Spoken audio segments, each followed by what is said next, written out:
ఆంధ్రప్రదేశ్ రాష్ట్ర రాజకీయాల్లో వాలంటీర్ల వ్యవస్థ అనేటటువంటిది ఒక ప్రధానమైనటువంటి భాగంగాను రాబోయేటటువంటి ఎన్నికల్లో వాలంటీర్ల వ్యవస్థలో పనిచేసినటువంటి వాలంటీర్ల యొక్క కాంట్రిబ్యూషన్ అనేటటువంటిది చాలా గణనీయంగా ఉంటుందనేటటువంటి రాజకీయ నాయకుల యొక్క ఆలోచన ఇవన్నీ కూడా ఒకసారి కనుక మనం విశ్లేషించి చూస్తే ఎందుకు వాలంటీర్లకి ఈ రకమైనటువంటి ప్రత్యేకత వచ్చింది?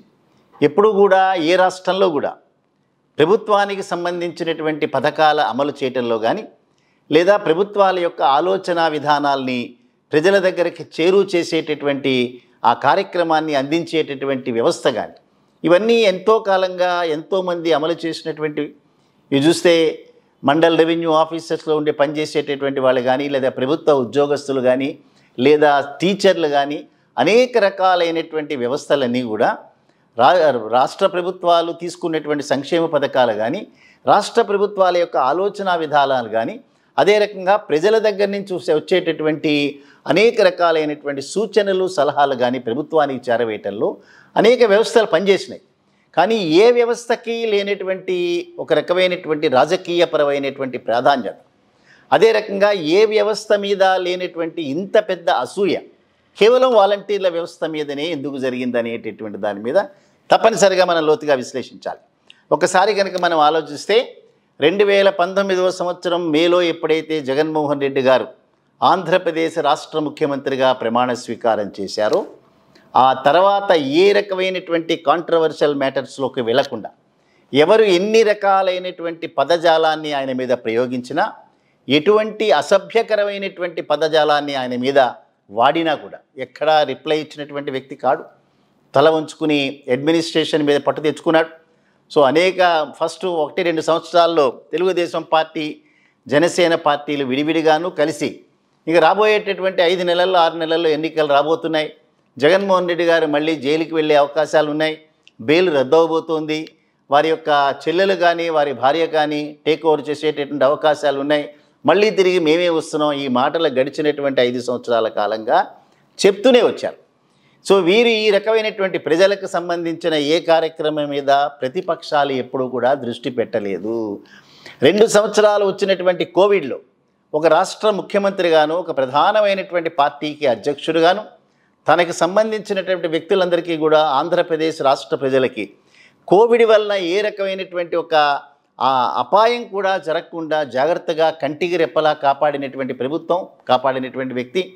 కానీ ఆ 2 సంవత్సరాలు హైదరాబాద్కి పరిమితమై ఇటు పవన్ కళ్యాణ్ కానీ చంద్రబాబు నాయుడు కానీ లోకేష్ కానీ తెలుగుదేశం పార్టీలో అనేక మంది ప్రముఖులు కానీ వారి వారి ప్రాంతాలకే పరిమితం అవటమే కాకుండా హైదరాబాద్ లాంటి నగరాలకు పరిమితమై బయటికి రాకుండా ఆంధ్రప్రదేశ్ రాష్ట్ర ప్రజలు పడుతున్న ఏ రకమైనటువంటి అవస్థని కూడా ఎక్కడా పట్టించుకునేటువంటి పాపాన పోలేదు. 2 సంవత్సరాలు ఆంధ్రప్రదేశ్ వైపు చూడని కూడా చూడలేదు. అయినా సరే జగన్మోహన్ రెడ్డి గారి మీద నిందలు వేస్తూనే ఉన్నారు. అటువంటి సమయంలో జగన్మోహన్ రెడ్డి గారికి వచ్చినటువంటి ఆలోచన 60-70 కుటుంబాలకు సంబంధించిన ఒక క్లస్టర్గా ఏర్పాటు చేసి వాలంటీర్ల వ్యవస్థను అనేటటువంటి ఒక వ్యవస్థని ఏర్పాటు చేసి 2,80,000 మంది వాలంటీర్లని గౌరవ వేతనంతో వారిని అపాయింట్ చేస్తూ వారందరికీ కూడా ప్రజల పట్ల వారికి ఒక గురుతరమైనటువంటి బాధ్యత ఉంది అని చెప్పడమే కాకుండా కేవలం 5,000 రూపాయల గౌరవ వేతనంతోనే ఒక రకమైనటువంటి లాయల్టీస్ని ఎఫెక్షన్స్ని కూడా పేద ప్రజల పట్ల క్రియేట్ చేశారు. సో ప్రతి గ్రామంలో ఉండేటటువంటి 60-70 కుటుంబాలకు ఒక్కొక్క వాలంటీర్ చొప్పున వారు చేసినటువంటి సేవ, వారికి ఉద్దేశించబడినటువంటి కార్యక్రమాలు చూసి అసూయపడినటువంటి చంద్రబాబు నాయుడు, పవన్ కళ్యాణ్ లేనిపోయినటువంటి ఆరోపణలు గడిచినటువంటి 2 సంవత్సరాల కాలంగా చేస్తూనే ఉన్నారు. సో 2 సంవత్సరాల కాలంగా వంచిన తల పైకెత్తకుండా ప్రజలందరికీ సేవ చేయటంలోనూ ప్రజలకు ప్రభుత్వానికి సంబంధించిన పథకాలను చేరవేయటంలోనూ అదే రకంగా వారి యొక్క సూచనలు సలహాలు తీసుకోవటంలోనూ వారికి దైనందిన కార్యక్రమాల్లో కావాల్సినటువంటి చిన్న చిన్న సర్టిఫికెట్లు కానీ లేదా ప్రభుత్వాలకు సంబంధించినటువంటి కొన్ని అధికారుల వల్ల తీసుకునే నిర్ణయాలు కానీ గ్రామ సచివాలయాలు ఏర్పాటు చేస్తూ వాలంటీర్లని గ్రామ సచివాలయాలకి అక్కడ ఉన్నటువంటి పేదల కుటుంబాలకి బిలో పవర్టీ అంటే దారిద్ర్య రేఖకు దిగువ నుండే కుటుంబాలకి మధ్యతరగతి కుటుంబాలకి ఒక రకమైన అనుసంధానమైన కార్యక్రమాల్ని చాలా దిగ్విజయంగా చేసినటువంటి వ్యవస్థ వాలంటీర్ల వ్యవస్థ. అందుకనే ఇవాళ వాలంటీర్ల వ్యవస్థ మీద తెలుగుదేశం పార్టీ, జనసేన పార్టీకి సంబంధించినటువంటి వ్యక్తులు ఆరోపణలు చేస్తున్నారు. వారి అందరి యొక్క జీవితాలన్నింటినీ కూడా నాశనం చేయడానికి కూడా పూనుకున్నారు. అందుకే పవన్ కళ్యాణ్ అనేక రకాలైనటువంటి విషయాలు మాట్లాడుతూ సెంట్రల్ ఇంటెలిజెన్స్ ఏజెన్సీ వారు నాతో మాట్లాడినారు. సో సెంట్రల్ ఇంటెలిజెన్స్ ఏజెన్సీ ఎప్పుడూ కూడా ఒక రహస్యంగా ఉండేటట్టు ఉంచాల్సినటువంటి విషయాలు కానీ, ఒక ఇంపార్టెంట్ విషయాలు కానీ ఆర్డినరీ వ్యక్తులతో ఎవరితో కూడా మాట్లాడరు. అది కేవలం ప్రధానమంత్రికో హోంమంత్రికో పరిమితం అయ్యేటటువంటి వ్యవస్థలు మాత్రమే. అంతే తప్పిస్తే ఒక సినీ నటుడు, ఒక మాట మీద నిలబడినటువంటి వ్యక్తి, ఒక రకమైనటువంటి ఏ రకమైనటువంటి వాల్యూ లేనిటువంటి పవన్ కళ్యాణ్ లాంటి వ్యక్తులకి వాలంటీర్ల వ్యవస్థలో ఉండేటటువంటి లోటుపాట్ల గురించి చెప్పేటటువంటి అవకాశం లేనే లేదు. అయినా సరే నిరంతరం అబద్ధాలతో కాలం గడిపేటటువంటి వ్యక్తి. ఆనాడు ఆ వ్యక్తి మాట్లాడుతూ 30,000 మంది మహిళలందరూ కూడా ఆంధ్రప్రదేశ్ రాష్ట్రం నుంచి మిస్ అయినారు. సో వీరికి సంబంధించినటువంటి వివరాలన్నీ కూడా నానక్రామ్గూడలో ఉండేటటువంటి ఒక వ్యవస్థకి చేరవేయడంలో ఈ వాలంటీర్లే ప్రధానమైనటువంటి పాత్ర వహించినారు. వాలంటీర్లందరూ కూడా మొత్తం ఆంధ్రప్రదేశ్ రాష్ట్రంలో నాశనం కావడానికి ప్రధానమైనటువంటి కారణం ఉన్న వ్యక్తులు. వాలంటీర్ల వ్యవస్థ ద్వారా చాలామంది వాలంటీర్లు వీళ్ళందరినీ కూడా అసాంఘిక శక్తులకి అమ్మి వేస్తున్నారు అనేటటువంటి ఆధారం లేనటువంటి ఆరోపణలు చేశాడు. పైగా ఎవరినో నాకు నా చెవిలో చెప్పారనో లేకపోతే నాతో చెప్పారనో నేను అబద్ధాలు మాట్లాడినాడు. చంద్రబాబు నాయుడు గారు దానికి కొనసాగింపుగా వారు మాట్లాడుతూ మగవారు లేని సమయంలో ఈ వాలంటీర్లందరూ కూడా ఇళ్లకు వెళ్తున్నారు, ఆడవారితో ఒక అసభ్యకరమైనటువంటి కార్యక్రమాలు చేస్తున్నారని చెప్పి తనకు వయసున్నటువంటి కొడుకు, వయసున్నటువంటి కోడలు అందరూ ఉన్నా కూడా వీరెవరూ కూడా తనకు సంబంధించిన కుటుంబానికి సంబంధించిన వ్యక్తులు కాదన్నట్లుగా, వారి మీద ఏ రకమైనటువంటి ఆరోపణలు చేయొచ్చు అన్నట్లుగా అటు వాలంటీర్ల మీద ఆరోపణలు చేసినారు, ఇటు కుటుంబాల మీద ఆరోపణలు చేసినారు. చేసి వాలంటీర్ల వ్యవస్థని మేము వస్తే రద్దు చేస్తామని చెప్పారు. వాలంటీర్లను జైల్లో పెడతామని చెప్పి లోకేష్ మాట్లాడినాడు. రెడ్ బుక్లో మేము వీళ్ళందరి పేర్లు రాస్తున్నాం అనేటటువంటి ఒక పిచ్చి ప్రలాపనలు పేలటం మొదలుపెట్టినారు. సో ఈ ముగ్గురు వ్యక్తులు కూడా చంద్రబాబు నాయుడు, లోకేష్, పవన్ కళ్యాణ్ లేనిపోయినటువంటి ఆధారాలు లేనటువంటి అనేక రకాలైనటువంటి నిందలన్నీ కూడా వాలంటీర్లు వేస్తూనే ఉన్నారు. చివరికి అల్టిమేట్గా ఈ వాలంటీర్ల వ్యవస్థ మాత్రమే జగన్మోహన్ రెడ్డి గారికి ఓట్లని సేకరించేటటువంటి పనిలో తప్పనిసరిగా కృతకృత్యులవుతారనేటటువంటి ఉద్దేశంతో ఎన్నికల సంఘానికి కంప్లైంట్ రాయటం మొదలుపెట్టారు. వీరికి సంబంధించినటువంటి నిమ్మగడ్డ రమేష్ అనేటటువంటి వ్యక్తి ఏదో సిటిజన్ ఫోరం అను లేకపోతే ఇంకొకటనో అనేటటువంటి మరొక ఫోరమ్స్ తయారు చేసి ఏకంగా ఎన్నికల సంఘానికి వాలంటీర్ల మీద రిపోర్ట్ చేయడం మొదలుపెట్టారు. దాంతో 800 మీద 900 మీద వాలంటీర్ల మీద ఎన్నికల సంఘం కూడా చర్యలు తీసుకోవడం మొదలుపెట్టింది. వీటన్నిటినీ కూడా సహించలేనటువంటి వాలంటీర్లు వేల సంఖ్యలో రాజీనామాలు చేయటం అన్నది కూడా మనం చూసాం.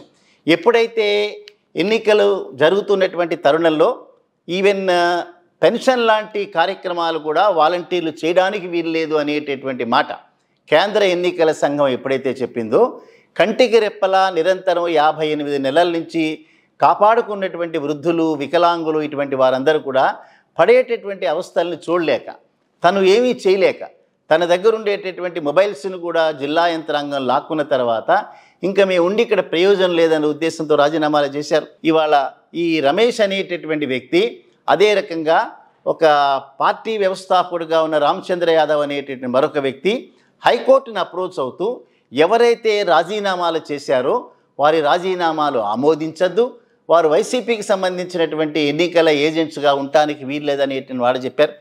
సో ఇవాళ ప్రిన్సిపల్స్ ఆఫ్ న్యాచురల్ జస్టిస్ అనేటటువంటి దాంతో ఎవరైనా కనుక వ్యక్తిగతమైనటువంటి కారణాలతో రాజీనామా కనుక చేయదలుచుకుంటే ఆ రాజీనామాని తిరస్కరించేటటువంటి అధికారం ఎవరికీ లేదు అనేటువంటి వాస్తవం గమనించాలి. వాళ్ళ ఎన్నికల సంఘం కానీ న్యాయస్థానాలు కానీ అందులో ఇన్వాల్వ్ కాలేవు. ఒకసారి రాజీనామా చేసిన తర్వాత మొత్తం పౌరులకు ఉండేటటువంటి అన్ని హక్కులు వాలంటీర్లు కూడా ఉంటాయి.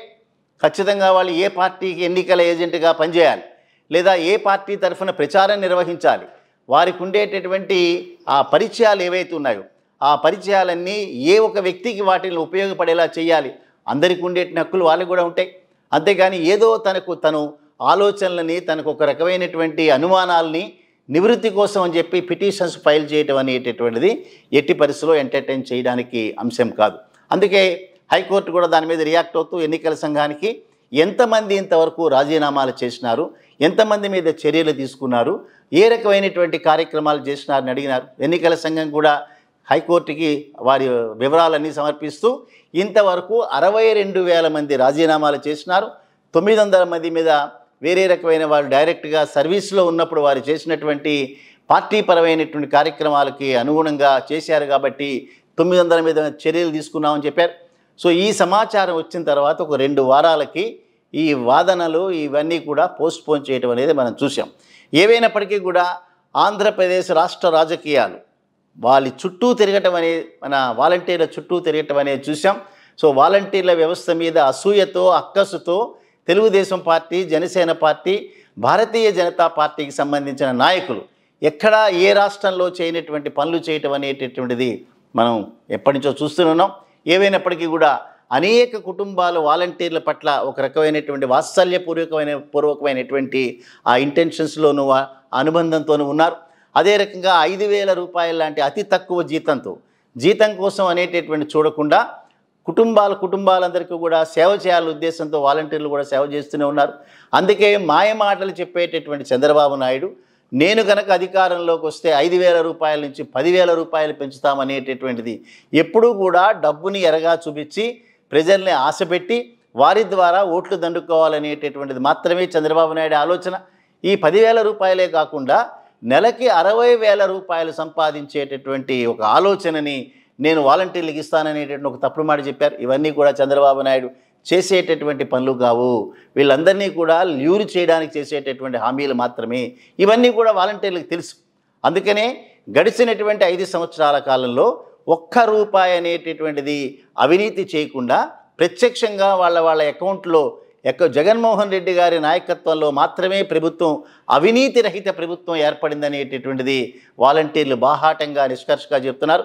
అందుకని రాబోయేటటువంటి రోజుల్లో తప్పనిసరిగా వాలంటీర్ల వ్యవస్థ అనేటటువంటిది జగన్మోహన్ రెడ్డి గారు పనిచేసే ప్రభుత్వం కాబట్టి, పేదల పక్షపాతిగా ఉండే ప్రభుత్వం కాబట్టి తప్పనిసరిగా వారికే ప్రయోజనం కలిగేటువంటి అవకాశాలు ఉన్నాయి. ఏవైనప్పటికీ కూడా హైకోర్టు కానీ లేదా ఎన్నికల సంఘం కానీ రాజీనామా చెయ్యాలి అనుకునేటటువంటి వాలంటీర్ల రాజీనామాలు ఆపలేరు. అదే రకంగా రాజీనామా చేసినటువంటి వాలంటీర్లు ఎవరైతే ఉంటారో ఏ పార్టీ తరఫునైనా వారి యొక్క ఎన్నికల ఏజెంట్స్గా పనిచేయాలనుకుంటే దాన్ని కూడా ఆపగలిగినటువంటి శక్తి చట్ట ప్రకారం లేదు. ప్రిన్సిపల్స్ ఆఫ్ న్యాచురల్ జస్టిస్, ఎవరికైనా ఒక రకమైన ఏ పౌరుడికైతే ఏ హక్కులు ఉంటాయో రాజీనామా చేసిన తర్వాత అదే హక్కులు వాలంటీర్లు కూడా ఉంటాయనేటువంటి విషయాన్ని తెలుసుకోవాలి. కోర్టు సమయాన్ని వృధా చేస్తూ కోర్టులలో ఏదో ఒక రకమైన పిటిషన్ల ద్వారా పాపులరైజ్ అవ్వాలి, ప్రాచుర్యం పొందాలనుకునేటటువంటి మామూలు స్థాయి వ్యక్తులు ఎవరికి కూడా ఆ రకమైన ప్రాచుర్యానికి అవకాశం లేదు. ఏవైనప్పటికీ కూడా వాలంటీర్లు 58 నెలల కాలంలో ప్రజలకు సేవ చేసింది ఏ రకమైనటువంటి ఎంత వాల్యుబుల్ సేవ చేశారనేటటువంటిది ఒక్క నెలలో ఆ సేవ చేయకపోవటం వల్ల 29 మంది ఎప్పుడైతే మరణించారో ఆ వాల్యూ మనకు తెలుసది. అందుకని ఖచ్చితంగా వాలంటీర్ల వ్యవస్థ ఆంధ్రప్రదేశ్ రాష్ట్రంలోనే కాదు మిగతా రాష్ట్రాల్లో కూడా ఇంప్లిమెంట్ చేసి తీరుతారు. ఇప్పటికే స్టడీ చేశారు. కేంద్ర మంత్రులందరూ కూడా ఆంధ్రప్రదేశ్లో సక్సెస్ఫుల్గా ఉండేటటువంటి వాలంటీర్ల వ్యవస్థ ప్రతి రాష్ట్రంలోనూ చేయాలనేటువంటి మాట చెప్పారు. అందుకనే కేసీఆర్ గారు కూడా ఒక సందర్భంలో మాట్లాడుతూ మంచి కార్యక్రమాలు చేస్తున్నటువంటి జగన్మోహన్ రెడ్డి గారే మళ్ళీ వస్తారు, అధికారం చేపడతారు, ముఖ్యమంత్రిగా అవుతారనేటటువంటిది మా దగ్గర సమాచారం ఉంది అనేటటువంటి మాట ఒక టీవీ ఇంటర్వ్యూలో మాట్లాడినారు. వారే కాదు, ఈవెన్ చంద్రబాబు నాయుడిని కూడా మనం ఒక ప్రత్యేకంగా ప్రైవేట్గా కనుక అడిగితే మేము ఓడిపోతున్నామనే మాట ఈవెన్ తెలుగుదేశం పార్టీకి సంబంధించినటువంటి వాళ్ళ సోషల్ మీడియానే చెప్పింది. 147 నియోజకవర్గాల్లో వైసీపీ పార్టీ తెలుగుదేశం పార్టీ కూటమి కంటే 5% ఎక్కువగా ఓట్లతో ఉన్నారు. అంటే 5% అంటే దాదాపు 14-15 వేల ఓట్లు. సో 15,000 ఓట్లని మార్చడం అనేటటువంటిది 25 రోజుల కాలంలో ఎవరికి కూడా సాధ్యం కానటువంటి విషయం. అందుకని జగన్మోహన్ రెడ్డి గారి యొక్క అధికారం చేపట్టడం అనేటటువంటి కన్ఫర్మ్ అయింది. టెక్నికల్గా మాత్రమే రేపు జూన్ 4th నాడు ఆ రకమైన రిజల్ట్స్ వస్తుంది. సో వాలంటీర్లు అనేటటువంటి వ్యక్తులు వారి యొక్క విజయంలో ప్రధానమైనటువంటి పాత్ర పోషిస్తారు. వాలంటీర్లు రాజీనామా చేసిన తర్వాత వాళ్ళ రాజీనామా ఆపటం కానీ, రాజీనామా చేసినటువంటి వాలంటీర్లు ఒక పార్టీకి ఒక పోలింగ్ ఏజెంట్స్గా పనిచేయడాన్ని ఆపడం కానీ ఎవరు కూడా ఆపలేనటువంటి కార్యక్రమంగా మనం భావించాలి.